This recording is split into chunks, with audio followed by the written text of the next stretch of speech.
Sizcə hansı xalq məsləhətləri daha təhlükəlidir? Yəni bir hamilə qadın üçün. Məsələn, bir dənəsini örnək verək. Hamiləsən, 2 canlısan, 2 qat yeməlisən.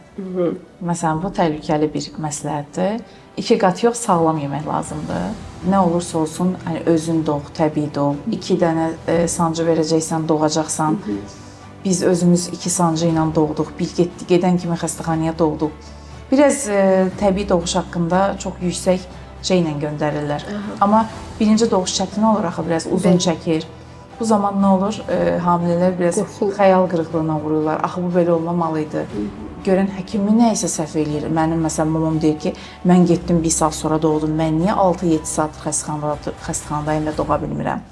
Məsələn, bu təhlükəli bir məsləhətdir.